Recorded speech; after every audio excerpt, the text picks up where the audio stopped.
eu tinha me ingressado na Sociedade São Vicente de Paulo, em Curvelo, antes de completar 13 anos de idade. Então, vinha na rotina constante de visitar as famílias e complementar o que elas precisavam. A necessidade básica de uma família é a alimentação. Sem isso, ninguém nem fica de pé. E ajudava a reconstruir barracos, material escolar para os filhos, cobertores na época de frio e tudo mais a gente fazia com um espírito muito voltado para Deus e para o próximo.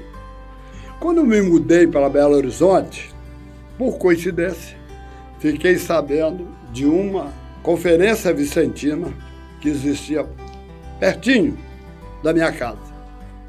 Então comecei a frequentar e passaram-se os anos, passamos a visitar aquelas famílias e acho que foi bastante interessante porque procurei o presidente do Conselho do Calafate e propus fazermos uma campanha dentro do setor da paróquia do Calafate, que por coincidência também era o mesmo do nosso conselho.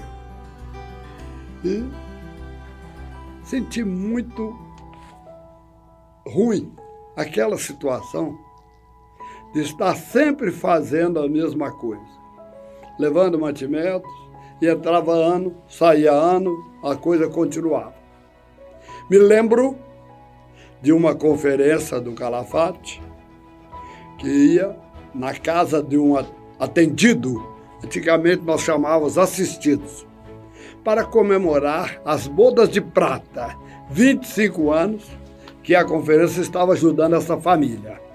E o menino que tinha 1 ano quando eles começaram já estava com 26 anos e não tinha sido nada feito por ele. Fez o grupo escolar e pronto. Então, eu comecei a regimentar os meus amigos, meus companheiros, para ver o que nós podíamos fazer a mais. Visitamos as creches de Belo Horizonte e descobrimos uma coisa muito importante, que o menino era recebido na creche com 1 ano, 2 anos, 3 anos e até os 12.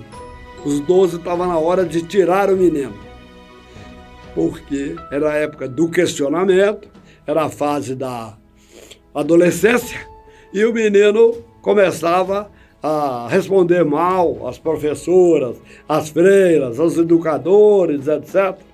E ficava difícil de trabalhar. Então esse menino, o caminho mais curto para ele era ir para a rua. Então nós descobrimos que o que mais Belo Horizonte necessitava era de um lar para os meninos. Então criamos na nossa cabeça Lar dos Meninos São Vicente de Paulo. Ganhamos um terreno no Olhos d'Água e logo conseguimos um professor de arquitetura, junto com seus alunos, fazer a planta. Isso custou muito, demorou muito, mas conseguimos. E começamos a obra. Fizemos a campanha em todo o bairro do Calafate, pedindo ajuda para fazer esta obra. Começamos a procurar os amigos, eu tinha muito poucos, eu não tinha dinheiro nenhum e não tinha também experiência, nem em construção, nem educar meninos nesta quantidade que nós pretendíamos. Mas resolvemos levar a obra para frente. Muito pouco dinheiro, mas todo o dinheiro representava mais um tijolo, e assim fomos construindo. Apesar das ajudas pequenas, de vez em quando aparecia uma ajuda maior. E assim fomos crescendo esse trabalho. E outros, campanha do metro quadrado e campanha disso, tudo era motivo para nós tirarmos algum recurso daqui. Hoje nós atendemos em média 400 adolescentes da região metropolitana de Belo Horizonte, meninos e meninas, do 6º ano do ensino fundamental ao 3º ano do ensino médio. Eles estudam em um horário ensino regular e no contraturno eles fazem um curso, ou seja, aprendem uma profissão. E entre estes turnos é preenchido com outras atividades complementares, lazer, formação moral, religiosa, cristã. Continuávamos sem conhecimento de como iria gerir a nossa obra. Mas sabíamos de uma coisa, que era necessário muito amor. Amar aqueles meninos como se fossem nossos próprios filhos. É isso que nós precisávamos. Eu dormia um dia na semana no lado dos meninos para tomar conta dos meninos nos dormitórios. E assim tinha uma rotina. A minha era de domingo para segunda. E assim cada outro tinha segunda para terça e assim por diante. Eu tô construindo a minha vida lá fora, sabe? Então, se eu focar mais nas atividades, que são ótimas, e nas coisas do curso, eu sei que no futuro eu vou ser uma grande empresária, pois o Lar é uma escola incrível, uma instituição incrível. Hoje nós temos 14 cursos oferecidos para os meninos. Padaria, confeitaria, bombeiro hidráulico, elétrica predial, cabeleireiro, básico, intermediário, ajustagem, tornearia, garçom, decoração de festa e artesanato, informática básica, intermediária e avançada e manutenção de micro. Temos 2 oficinas artísticas culturais também, que é composta pela banda de música e a nossa banda de fanfarra, que atende, em média, 140 adolescentes na área cultural. Para nós é uma grande honra, um grande milagre. A gente vê essas pessoas que poderiam ser desencaminhadas e para um crime, para uma criminalidade, estar fazendo parte da obra com atividades, com alimentação, com formação de caráter psicológico. É um grande legado que a gente está deixando para o nosso país. Quando ficou pronto o Lar dos Meninos e, melhor, funcionando, apareceu uma luzinha no nosso subconsciente.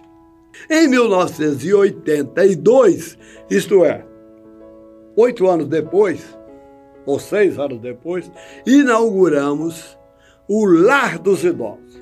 No final, ele ficou sendo construído logo atrás do Lar dos Meninos.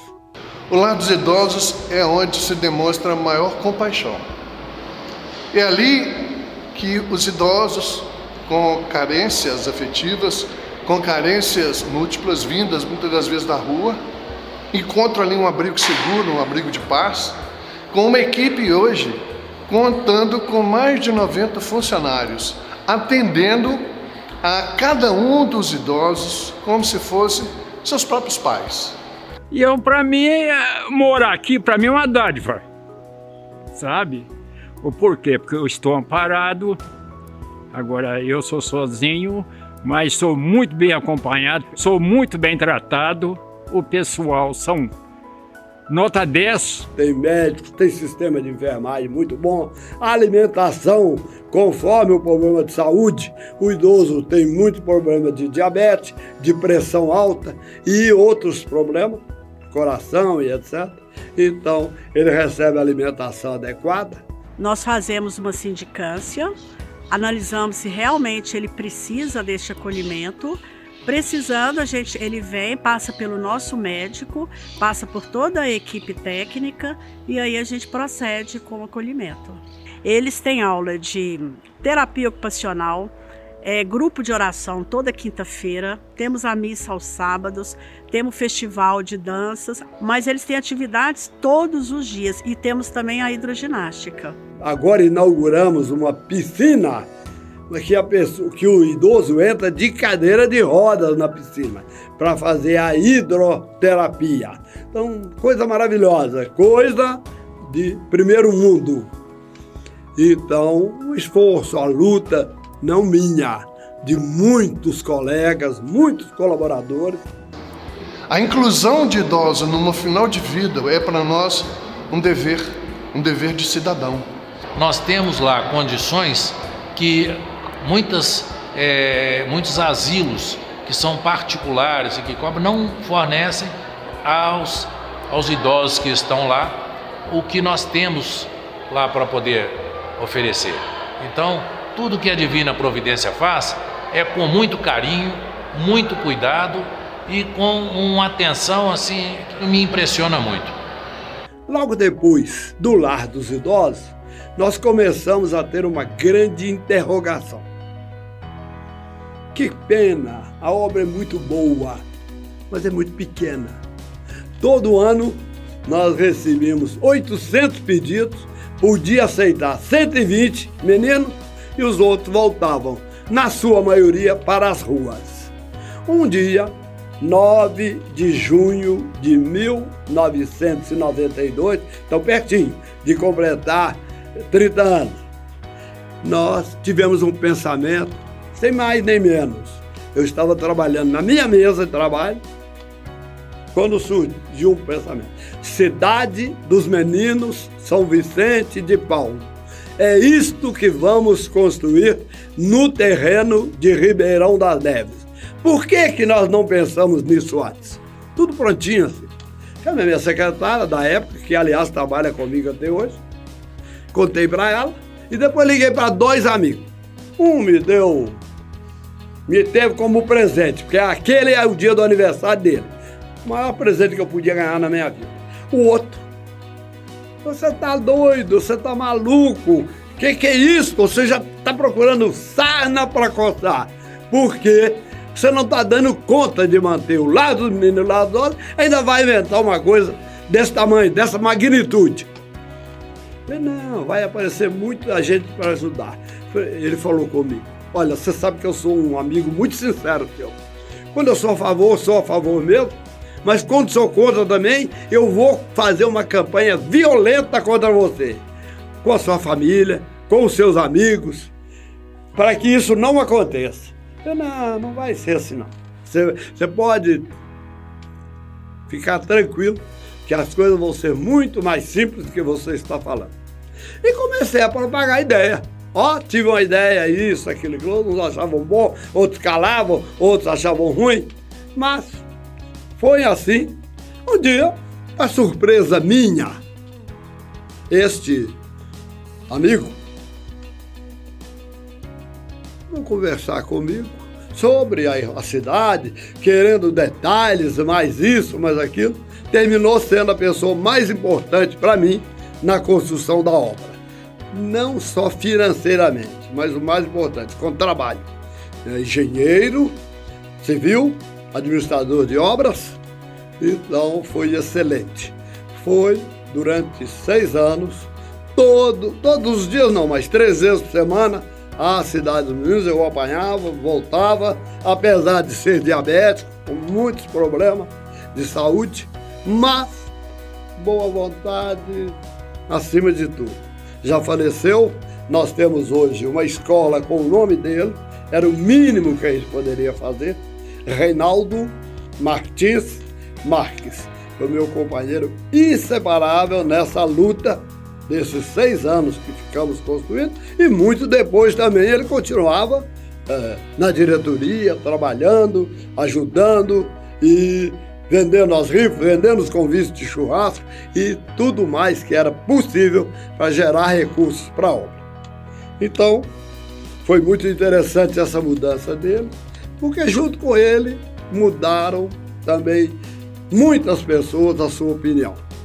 A propósito, nós íamos construir 100 casas. Hoje nós temos 113, com os apartamentos também, que são do tamanho de uma casa. Mas criamos o Consórcio da Solidariedade.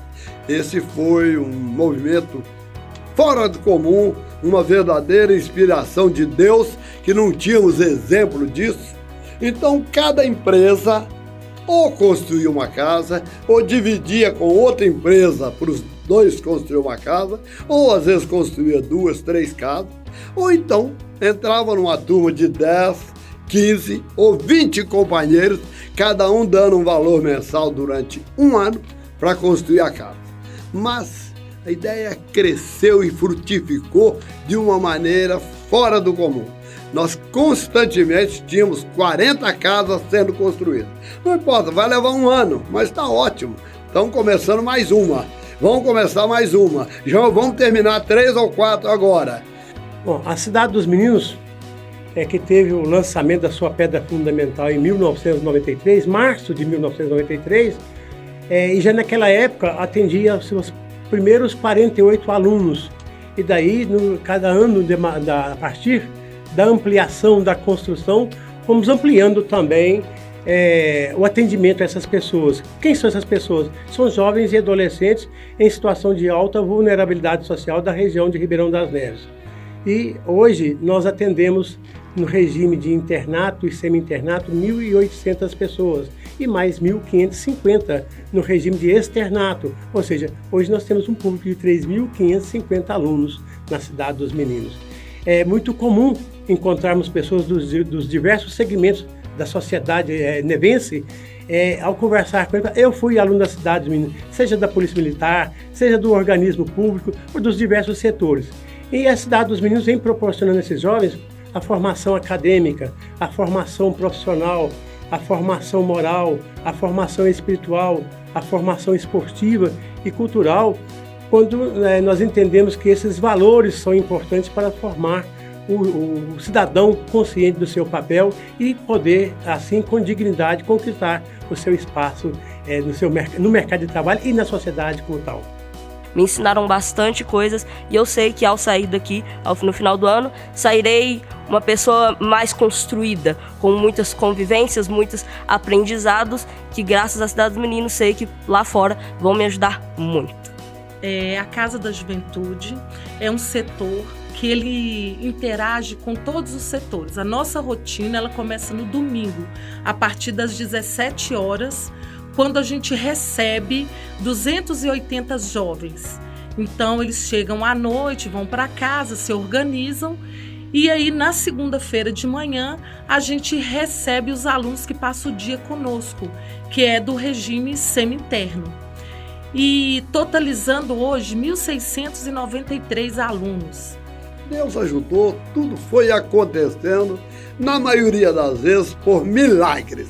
Eu falo que nós tivemos 600 datas importantes nesses 50 anos, que são 600 fins de mês, que sempre foi uma loucura para nós, porque 70% dos pagamentos acontecem no fim de mês, que são salário dos funcionários, os encargos trabalhistas e outras compras. O resto é durante o ano, o mês mesmo.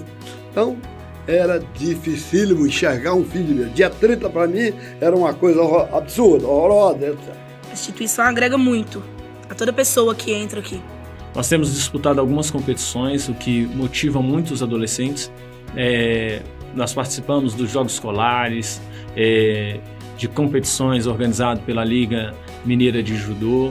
Então nós estamos tentando unir o esporte como ferramenta, né? Usar o esporte como uma ferramenta para o processo educacional. Depois nós tínhamos 3 outros galpões. Um de serralheria, outro de marcenaria para o aprendizado e outro de eletricidade e bombeiro hidráulico. Eram os 4 cursos que nós iniciamos. E as primeiras turmas estudaram isso. Depois foi ampliando. Naquele tempo tinha muita datilografia, porque ainda não existiam os notebooks, os PCs, e então a gente ensinava datilografia para as crianças. E assim, como na luta, não tinha energia lá própria, a rua, a cidade inteira era uma escuridão, mas tinha energia provisória nas casas.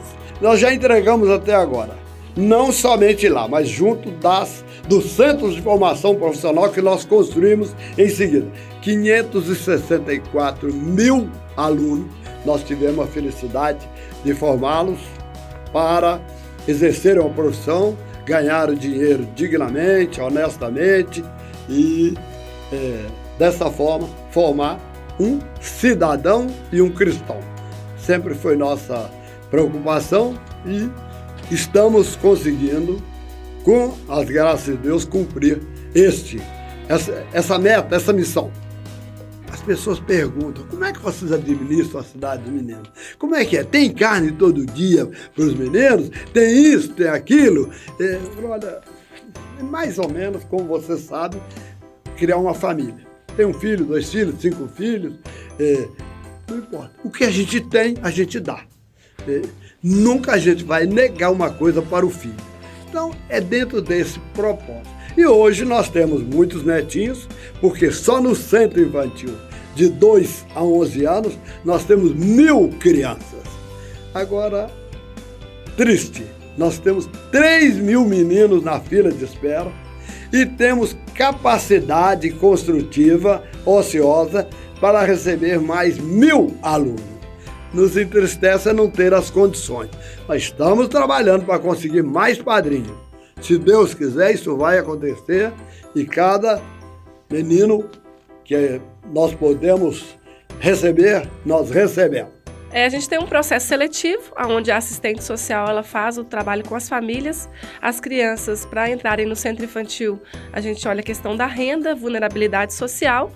Eu me divirto muito aqui, eu amo brincar aqui com meus coleguinhas e com meus amigos. As crianças, elas ficam lá durante todo o dia, entram 6h30 da manhã e vão embora a partir das 17 horas. Elas têm várias atividades, entre elas reforço escolar, teatro, educação física, judô, slackline, informática, artes, entre outras atividades. A comida daqui é muito boa e tem várias oficinas. Essa é a melhor escola do mundo. Eu nunca vi um trabalho assim aqui em Minas e são poucos no Brasil com essa quantidade de crianças que ele ajuda. Sobre alimentação, nós nascemos dentro desse trabalho. Eu tenho uma história comigo muito interessante, que eu, quando criança, passei muita fome. É isso mesmo, fome. Eu e minha família. Nós éramos uma família de 12 irmãos, papai e mamãe tinham muita dificuldade, porque moravam numa cidade muito pequena, que é Datas, que naquela época era município de Diamantina, então não tinha o que comer. Isto não era um dia ou outro, não, era constantemente. Que a comida tinha que ser muito regrada para dar para todo mundo, era 14 pessoas para comer, era muito difícil. Punha aquela quantidade certinha de comida, não tinha direito a repetir, porque não tinha comida para. Se alguém repetisse, tinha que um ficar sem comer. E foi assim que eu fui criado, com essa dificuldade imensa.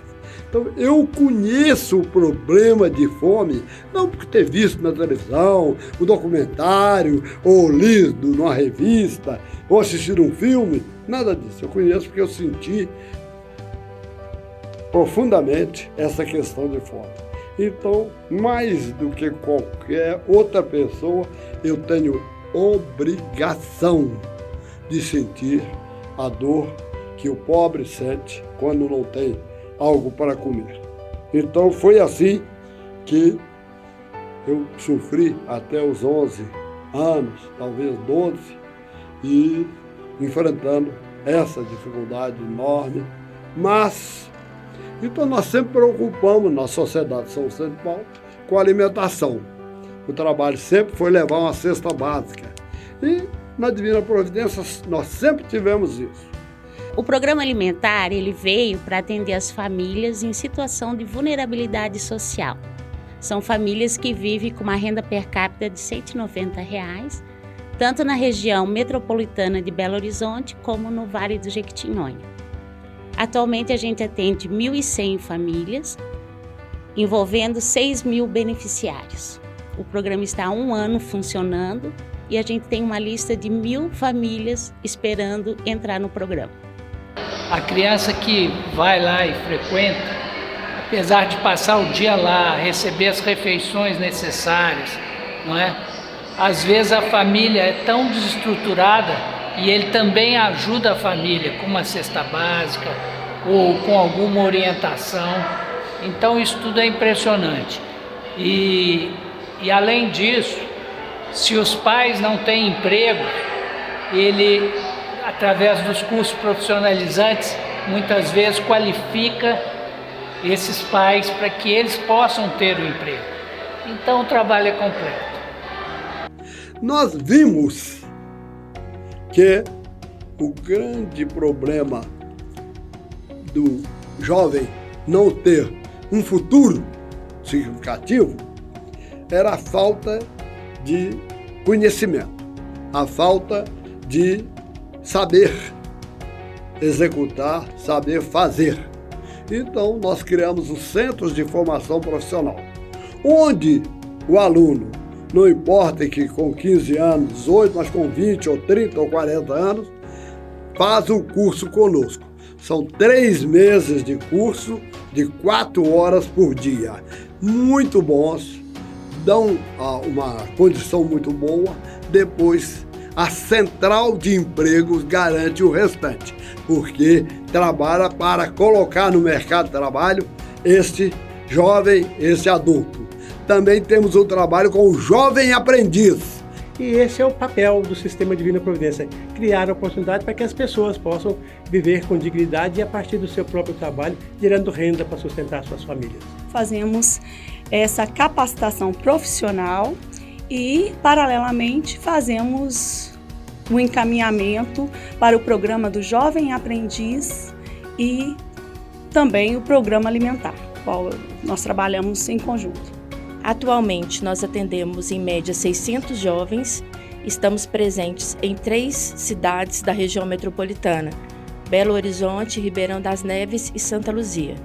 Mensalmente, nós inserimos no mercado de trabalho em média 30 jovens e atualmente nós temos 600 jovens já inseridos no mercado de trabalho. 3 cursos técnicos, um curso de informática, um curso de estética e um curso de administração. Esses cursos são aprovados nos órgãos competentes e estamos na iminência de começar 2 novos cursos, que é o curso de logística e um curso de logística comercial. Ela prepara o jovem para o mundo, para a vida e dá oportunidade para pessoas que não tiveram o mesmo nível de oportunidades que eu tive. A Central de Empregos, o nosso trabalho é basicamente fazer a abertura das vagas, encaminhamento dos candidatos. Chega a ter em torno de 55 vagas ao mês e a gente faz encaminhamento em média também de 130 pessoas. Como superintendente geral, a gente tem que acompanhar todo o processo do que está acontecendo em toda a obra, que é em BH, Grande BH, interior de Minas Gerais. Hoje a gente consegue ter rastreabilidade de todo o dinheiro que é movimentado, né? Toda a parte financeira que é movimentada dentro da instituição, independente da unidade, dentro desse RP. Então, a doação que é feita por uma pessoa física ou por uma pessoa jurídica, a gente consegue ter toda essa rastreabilidade do fluxo, a aplicação desse fluxo também, onde que foi. Então, a gente conseguiu algo que era bastante complicado antes, porque era feito na base da caneta e papel, calculadora. Hoje a gente consegue ter isso dentro de um sistema e apresentar isso para uma auditoria interna ou externa. Todas as unidades estão ligadas, são ramificadas dentro desse processo. A educação, todo aluno que é cadastrado lá na Cidade dos Meninos, aqui no setor, a gente consegue acompanhar, saber quantos meninos, quem tem padrinho, quem não tem, quem está na aula, quem não está. Eu acho que isso é um facilitador. Então, o nosso setor, ele elabora projetos, ele capta recursos via leis de incentivo ou trazendo empresas parceiras que queiram assinar esse projeto conosco, avalia e monitora todo o processo de execução desses projetos que foram captados e faz esse trabalho super sério de transparência, que é a prestação de contas desses projetos. A pessoa física, ela pode destinar até 31 de dezembro 6% do imposto devido dela para os projetos sociais e ele pode deduzir esse valor 100% no imposto de renda dele. E se ele tiver restituição, esse valor volta para o bolso dele e ainda corrigido pela tabela do Selic. E o empresário, ele combina com seu contador e autoriza o contador fazer a sua destinação também da empresa, né, para os projetos sociais e culturais. Então a Associação Cultural ela promove essa tentativa de ter benefício fiscal para que as empresas possam doar legalmente, apoiadas na contabilidade, nos recursos financeiros disponíveis nos caixas das empresas. E assim elas têm revertido um benefício fiscal em favor. O projeto Livro do Ano, ele já acontece há 31 anos, né? Estamos entrando na sua 31ª edição agora. Os meninos, né, nas aulas de português, eles fazem as suas produções textuais. A partir dessa produção desses textos, os professores vão trabalhar, fazer a revisão e trabalhar as dificuldades que esses alunos têm, normalmente dentro de sala de aula mesmo. Seleciona-se 3 textos, né, 3 produções de cada tema trabalhado, manda para gente, que é a comissão interna desse livro. Essa comissão tira 1 de cada 3 que chega, né, e seleciona para a publicação. Nós temos durante o ano 4, 5 eventos. A gente inicia com o leilão, que hoje ele destina a arrecadação da renda para a Cidade dos Meninos. Festival de vinhos para a principal unidade do CEDIPRO. O churrascão, que antigamente era na Cidade dos Meninos, hoje ele acontece no Lar dos Meninos, em Belo Horizonte. Temos a Festa da Família, que é no final do ano, que é para todas as famílias. A gente atende aproximadamente de 12 mil a 15 mil famílias. E temos o Jantar VIP, que acontece em novembro, onde os convidados são os grandes empresários, os grandes parceiros da obra, que custeiam, na realidade, o evento como uma forma de a gente angariar recursos para fechar o ano sem nenhuma pendência financeira. Eu vejo que o mundo é um mundo muito desigual, um mundo cheio de desafios, né? E a gente não pode delegar isso, a gente tem que assumir. Eu acho que é nossa responsabilidade mudar isso, né? Das empresas, das pessoas. Eu acho que o dia que todos nós juntos fizermos uma grande corrente para acabar com toda essa desigualdade, toda essa diferença de oportunidades, eu acho que a gente vai conseguir. Então eu acho que a união faz a força. Eu falo o seguinte, muita gente doa sem conhecer. O que me motivou mais a fazer parte, desde então nunca mais deixei de fazer parte da Divina Providência, é conhecer a obra. Então eu acho que quem não conhece, viver conhecendo uma obra tão bonita. Já vi pessoas chegarem lá e chorarem da beleza daquela obra. Conhecer e temos que apoiar. Então acho que todos puderem doar alguma coisa para a Divina Providência, o que eu posso garantir que o dinheiro, os recursos são muito bem aplicados e vão trazer um retorno excepcional para a sociedade. Com uma principal função, que é trazer os empresários a entenderem a importância de apoiar uma obra como o Sistema Divina Providência. Como é que você vai manter uma obra como essa? Deus é grande, Deus vai nos dar as ideias necessárias. E de fato surgiu a ideia. Cada menino que entrasse lá tinha que ter um padrinho.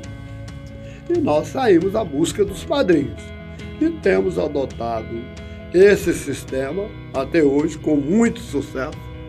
Agora, por exemplo, eu estou fazendo um enorme trabalho de conseguir 1000 padrinhos. Já conseguimos 206 a partir do dia 11 de março.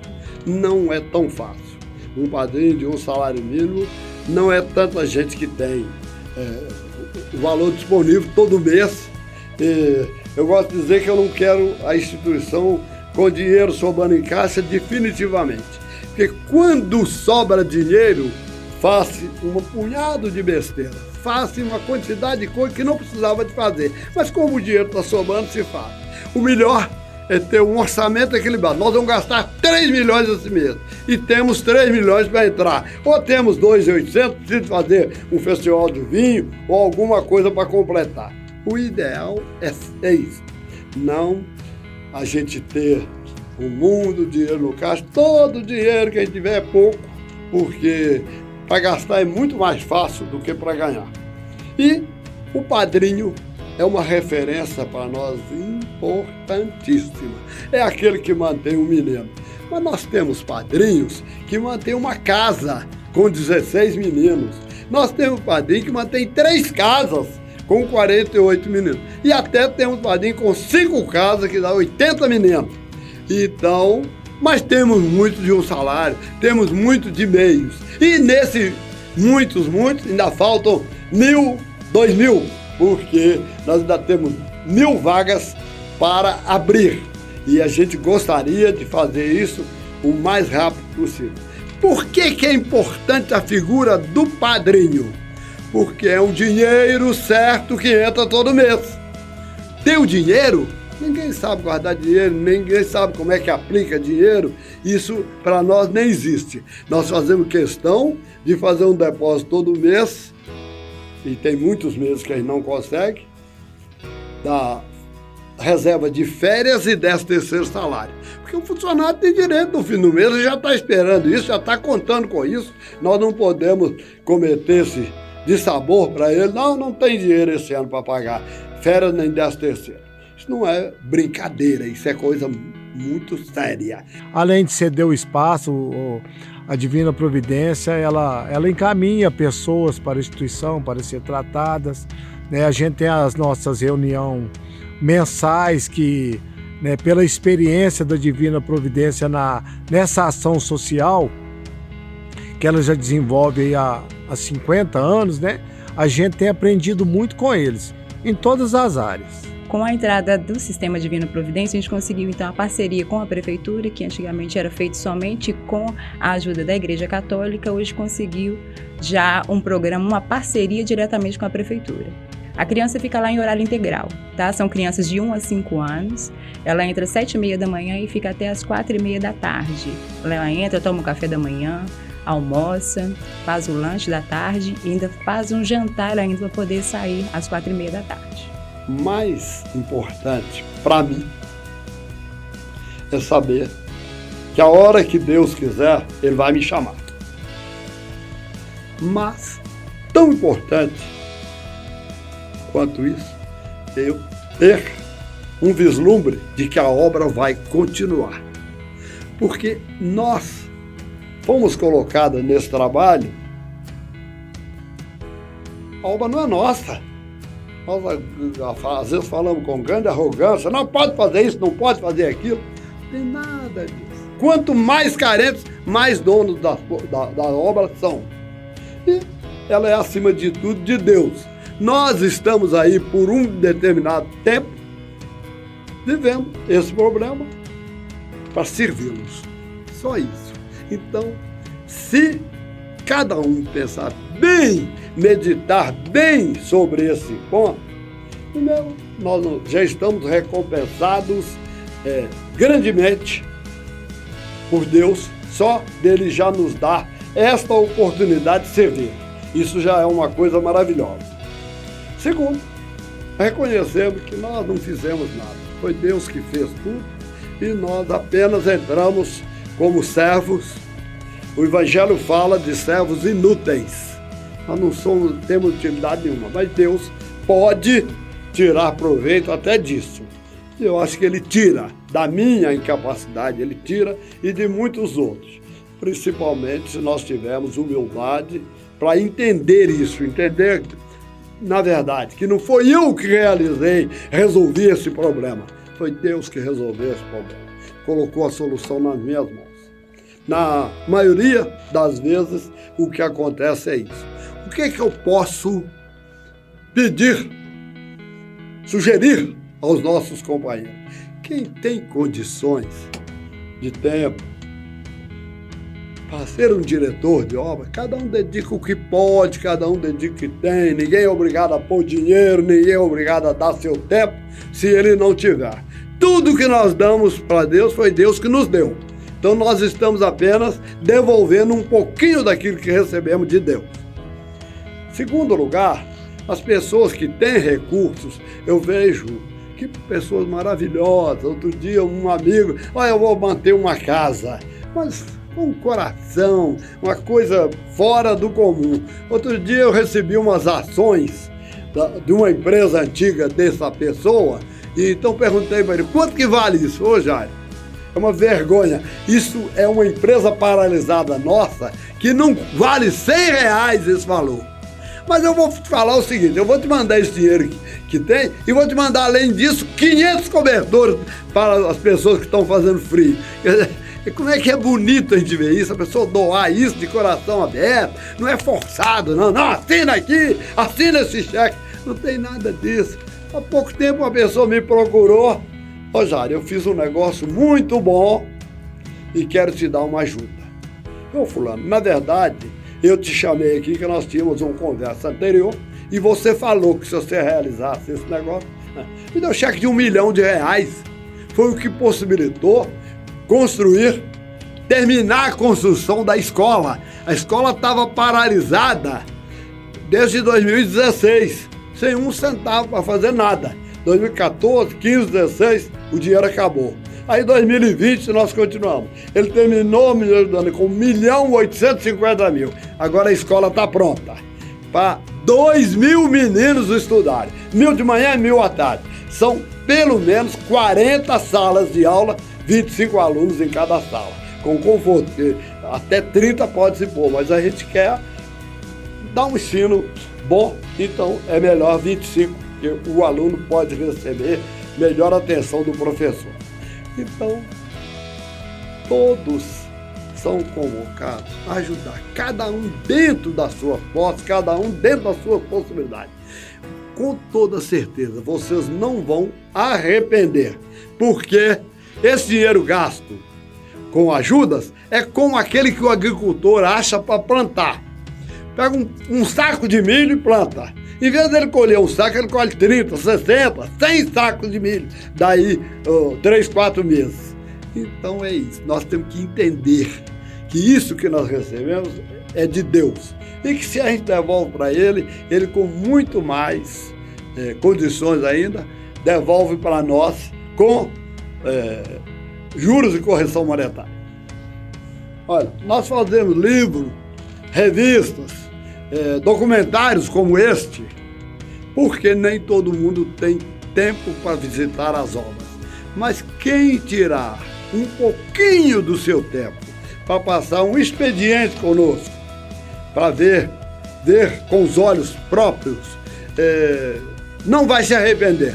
Eu tenho certeza absoluta. Então, todos os empresários, todos os amigos estão convidados. Nós fazemos essas visitas periodicamente, praticamente a cada mês, cada 2 meses no máximo, e vocês todos estão convidados a conhecerem essa obra in loco, com os próprios olhos, para ver o que é verdade, para conferir se nós estamos exagerando, nós estamos falando coisas maiores do que a realidade, ou se estamos realmente contando aquilo que é o que acontece no dia a dia.